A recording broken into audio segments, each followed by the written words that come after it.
Hello friends, welcome back to my channel. If you are new here, my name is Whitley, and today we are going to be doing my August wrap up.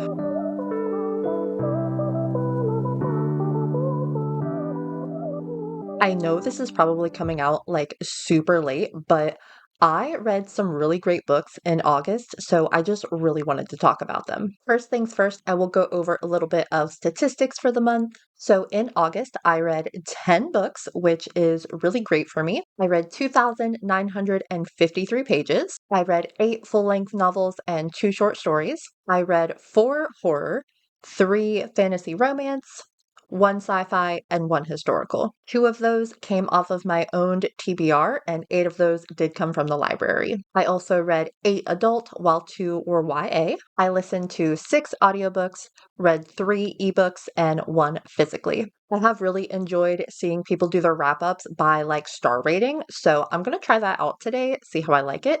So we will be starting from my lowest rated all the way up to my highest rated. A little preview, I had 2 3 stars, 1 3.5 star, 2 4 stars, 3 4.5 stars, and 2 5 stars. So a very equal spread of ratings this month. So without further ado, let's get into the reads.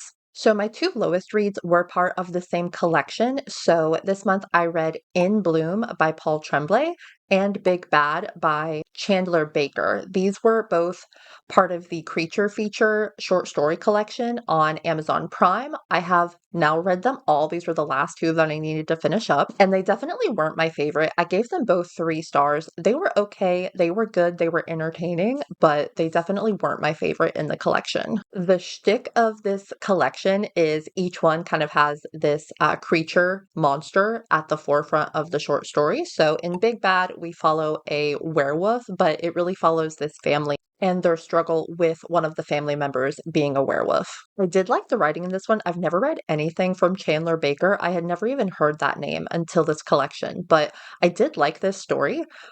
It was very punchy. I did like the characters. We had a mom and dad and 2 daughters. The first half of the story, I thought it was going like in one very obvious direction, and then halfway through it kind of like totally switched. So I was impressed. I did like it. This one was kind of closer to a 3.5, while In Bloom by Paul Tremblay was definitely just a 3. It was okay. I love me some Paul Tremblay. You'll see a little later on in this video. So in this, there is something about the water. There is something growing in the water, and every year it just seems to get worse and worse. And we follow this journalist who came to this town where the growth is really bad. In this small town, we meet Jimmy, who is there to tell his story about what happened decades ago pertaining to this growth to our reporter Heidi. And again, with it being so short, not much to say about it. It was okay. It was giving like Creature from the Black Lagoon, but as a short story, it was pretty decent. Next, we have my 3.5, which was Sorcery of Thorns by Margaret Rogerson. In this, we follow a library apprentice, Elizabeth, who was orphaned and dropped off at the library where she was raised by the wardens of the library. And there they collect and protect and guard these magical grimoires.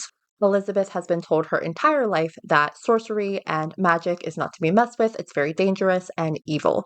So when someone starts breaking into the libraries and releasing these monstrous books, she is on a mission to find out who is doing it and to put a stop to them.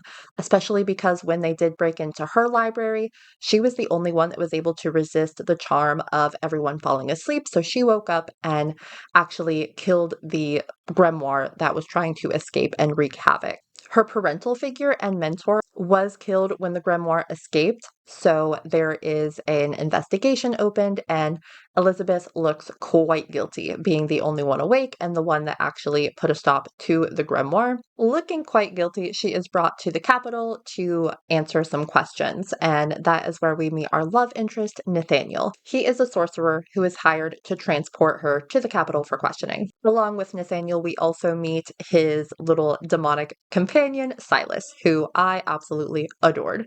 I won't go into super depth of my thoughts on this one. I did vlog my experience reading this one. I'm not sure if it's up before or after this, but if it's already up, I will be sure to link it here. This one was pretty good. It definitely was YA, and I definitely felt that in the writing. I did really like all the characters and their dynamic together. I liked some of the banter, and while the romance was cute, it did feel a little forced to me. I didn't super see the chemistry between the two. It just didn't have me like kicking my feet super happy, while some of the books similar to this give me that feeling. So I thought the magic system in this world was super unique with these magical grimoires that would literally turn into monsters, and they actually held souls of past sorcerers. So they were like living, breathing entities. The atmosphere was super like cozy and fantastical with the backdrop of these libraries, which was really nice. But I also did feel like the ending was very abrupt and it felt a little rushed. So I did enjoy my time reading this one, but it wasn't really anything super special. I know there is a short story that takes place in between this book and the second book, which is just like a novella. It's on AO3, and then there's also the novella that takes place after the events of this book. I'm not really sure what it's about. I'm thinking that it's just kind of like a longer epilogue, so I'm not sure if I will be continuing in this series per se. I'm not sure I cared enough about the characters to actually move forward, but depending on how long it is, I might read it, but I'm not like super enthused to go pick it up. Next, we have the 4 stars. The first being To Be Taught If Fortunate by Becky Chambers. I have really been enjoying Becky Chambers this year. I've read her Psalm of the Wild Built duology novellas as well and really enjoyed those. So I wanted to pick up her more sciency sci-fi, which is kind of what she is known for. So I really enjoyed this novella. We follow 4 astronauts who have been sent out into space to explore and document just for the sake of knowledge. This book is definitely more character driven. We really just follow these 4 astronauts on their day to day lives as they are going about their business, collecting data, taking samples. It's very much like slice of life. You really get to see what they do on a day to day basis. And I really loved the relationships between all 4 of these astronauts. Becky Chambers just has such beautiful writing, and I really enjoyed her themes of like teamwork in this and questions surrounding humanity and consumption and the need for humanity to conquer. And they are completely against that. Like they are going onto these planets, but they are trying to disrupt as little as possible. I really enjoyed this one. I gave it 4 stars. It was super atmospheric. I loved getting the descriptions of all of the new planets and all of these crazy alien life forms. And the ending, although a little heartbreaking, was really, really good. I will definitely be picking up some more Becky Chambers in the future. The next 2 books I finished were a complete duology. The first one I gave 4 stars, and the second one I gave 4.5 stars. It is the Shepherd King duology. So I read One Dark Window and I really enjoyed it. It did take a little bit for me to get into. It was a lot of information. I did start it just listening to it, and I decided that I needed to sit down and actually focus on the world building and kind of the magic system. And once I started reading it physically, I did enjoy it a lot more. I was able to really like immerse myself in this world. But the beginning was a little bit slow. Once I kind of got the gist of what was going on, I really, really did enjoy it. So, if you don't know what this duology is about, in this world, there is a plague, and if you are infected, you gain magical powers. Having this infection is illegal, so if you do show any signs of the infection or magical powers, you are taken by the king. The only magic that is allowed are these 12 different kinds of, they're called Providence cards, but they're really like tarot cards. So there are 12 different kinds of cards, each one dwindling in rarity. And tapping these cards lets you possess the powers of these cards. Take a shot every time I say cards. So our main character, Elsbeth, she is infected, and with the infection comes a degradation. So something is degrading inside of you with the magic. That is part of the infection. So her power is actually to consume the powers of these Providence cards permanently. She touches a nightmare card, and when she does that, the soul of the nightmare card comes into her head. So she has this like ancient being in her head, but he is able to protect her and lend her his strength when needed. So she's been staying under the radar of the king for quite some time. Her family has kept her secret. They don't know that she has magic. They think that she just is infected but didn't get any magical abilities. So nobody knows that she has this entity in her head.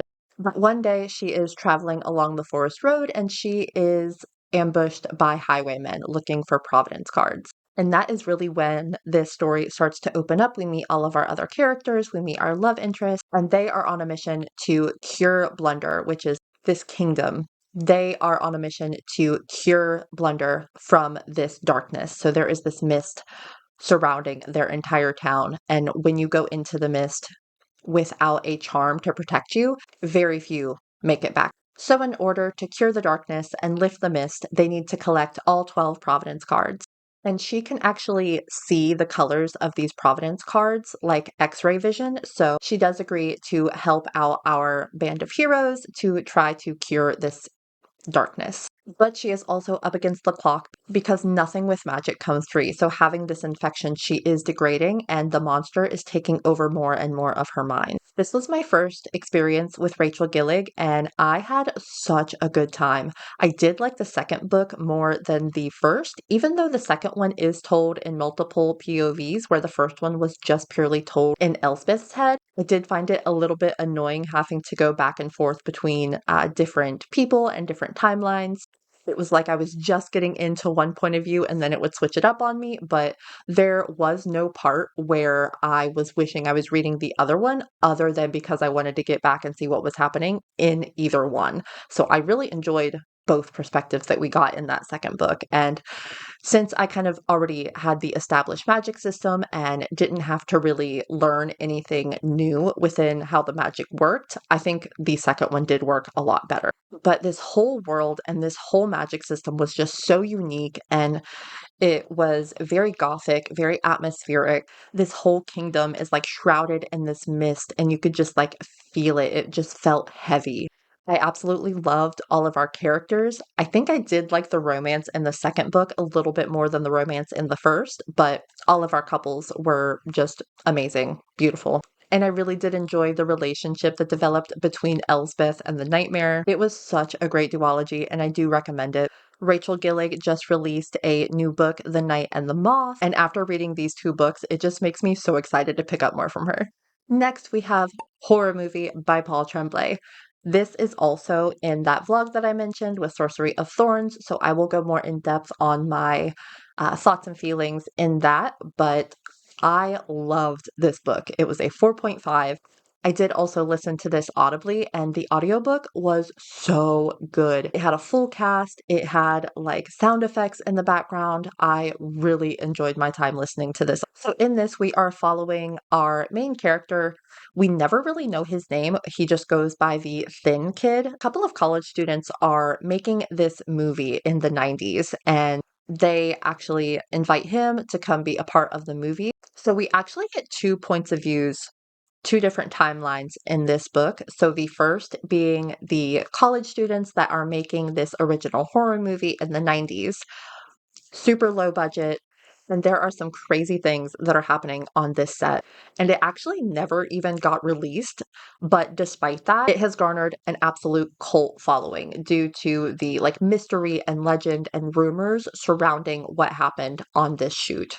So we are getting flashbacks to the actual movie making scenes, and then we also get the actual like script screenplay, which I loved those sections. It was so cool seeing the script and then seeing how they were actually going about filming those scenes to translate onto film. And then in the present day, we are getting again our Thin Kid, and he is being marketed a bunch of reboots. So he is being contacted by directors and screenwriters, all wanting to do a reboot of this horror movie and actually complete it and release it to the public. This book really is just so strange. Like, there are so many different ways that you can interpret this book after you finish it, and I just really appreciate that. This book really like blurred the lines between what is reality, like what was actually happening, and kind of what is in the character's head, and it leaves you questioning the entire time. Like, is this supposed to be a metaphor? Is this actually happening? Is the character going insane? This is actually written as his like tell-all memoir, so is this like his very clever marketing to get people to come see the reboot? Like, you never really know what's happening, and I love that. The imagery in this book was just so vivid. Like, I felt like I was there. It was so good.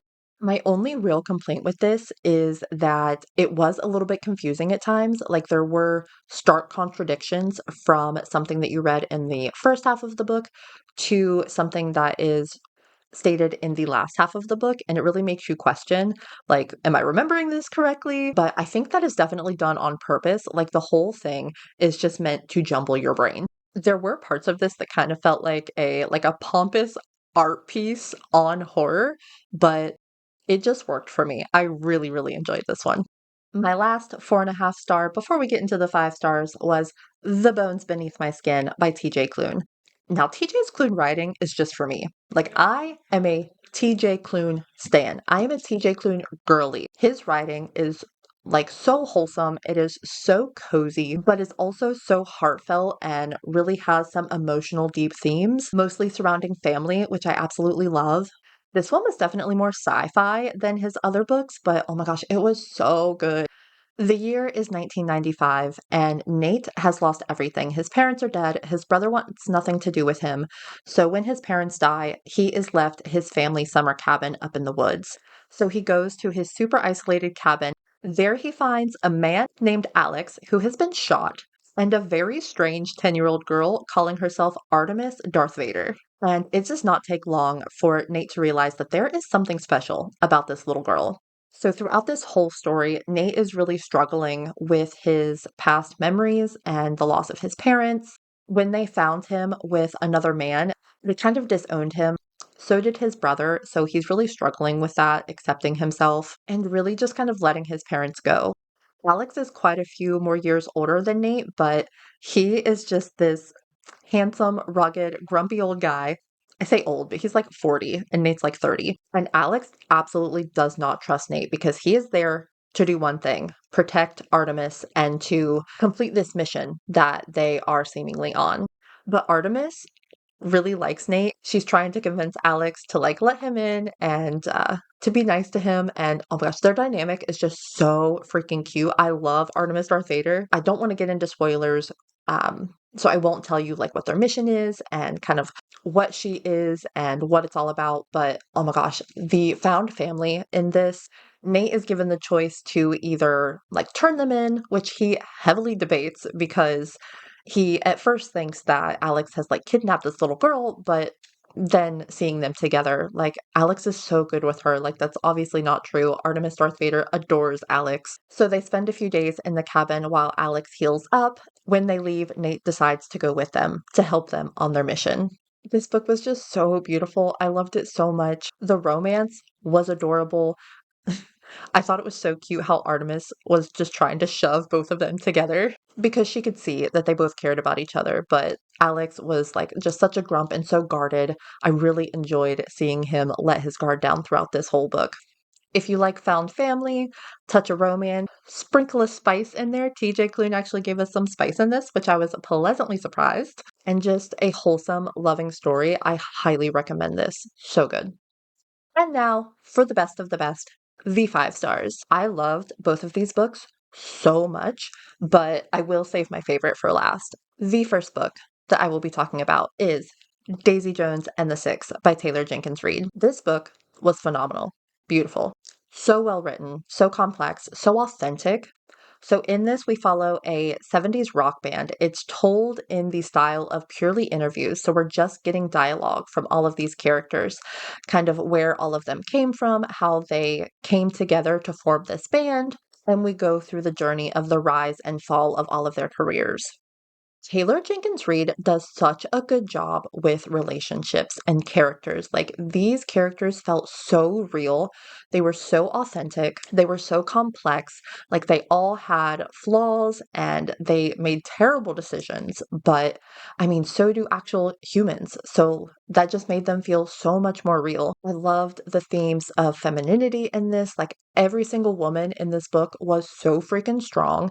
They knew exactly what they wanted, what they did not want, and no one was going to tell them otherwise, and they were going to get what they wanted. It's really impressive to me how Taylor Jenkins Reid was able to create such a full world with just using interviews and dialogue.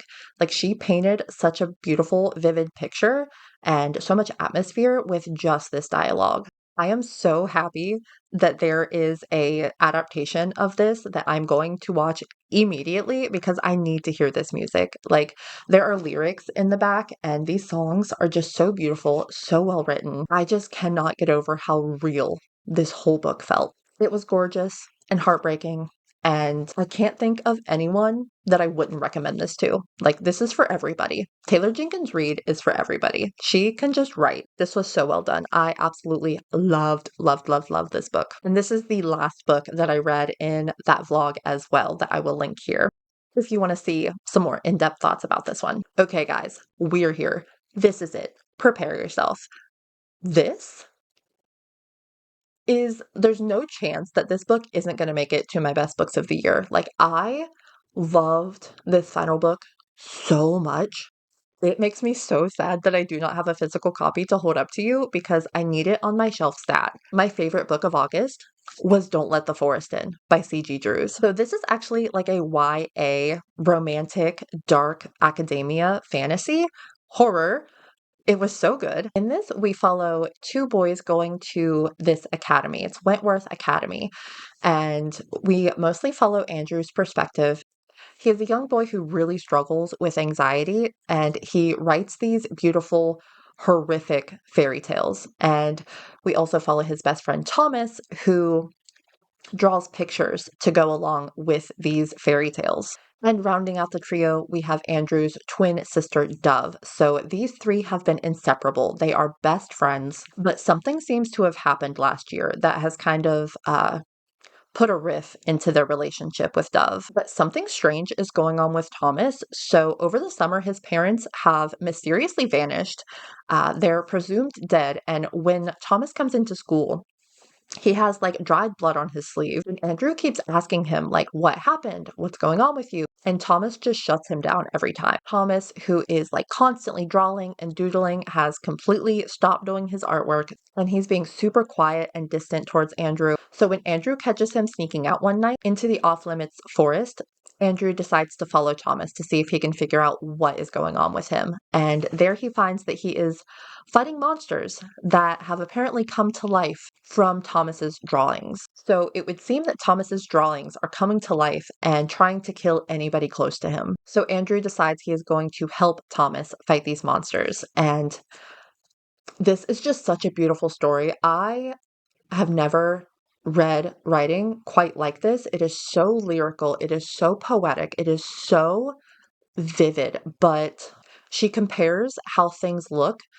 to things that you wouldn't think make sense, but it paints such a vivid picture in your mind. And the relationship between these two boys is just so beautiful, so heartbreaking. This one seriously had me like kicking my feet at some points, but it was also just so horrific. Like the imagery of the monsters that they were fighting were truly horrendous. The book actually features drawings from Thomas's sketchbook, and they are terrifying, but so beautiful. The writing is just so flowery and poetic and lyrical and just so freaking gorgeous. I need to get my hands on every single thing C.J. Drews has ever written, like stat.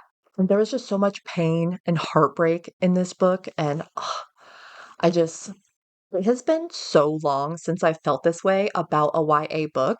Like, it is baffling to me that this is actually YA. Like, it is so well written. It's also been a long time since I've read a book and just, like, kind of immediately wanted to reread it. Like, it was that good. So good. There's no chance, no shot this does not make it into my favorite books of the year. I don't have the words. There are no words to really do this story justice. Like, how beautiful and freaking breathtaking it was. Like I cannot even. I am just obsessed with these two boys. That sounded wrong. But their relationship and their like trauma that they went through, they are like obsessive with each other and they are so drawn to each other like in an almost unhealthy manner, but I just cannot reiterate enough how freaking beautiful it is. It literally had me flipping through the pages so fast. I mean, metaphorically speaking. I listened to it audibly, but I was zooming through this. It was so fast paced. The intrigue was so high. Like there was this mystery that they kept alluding to, and I just wanted to know what was happening so bad. And I loved seeing all of the different kind of monsters that we got. And I loved how the outside world and the monsters really seemed to reflect like the inner thoughts and anxiety and heartbreak of our main characters. It really was just like 10 out of 10. No notes. Perfection. So good. And those were the 10 books that I read in August. I had such a good reading month. Perhaps a new all time favorite was Red, and I didn't dislike anything. So, great time. I'm so excited for the fall reading that is coming up. I am ready for some more spooky, gothic, atmospheric vibes. As the numbers show, horror is one of my most read genres, so I am always ready for some more horror. Let me know down in the comments what was your favorite read of August, and if you've read any of these, what did you think about them? And if you're here and aren't sure what else to say, leave me some leaves and vines down in the comments for Don't Let the Forest In. Thank you all so much for watching. Thank you for joining on my August wrap up. I hope you are loving what you're reading lately. I hope you are having a great day wherever you are. Thank you again so much for joining me, and I will see you soon for another video. Bye.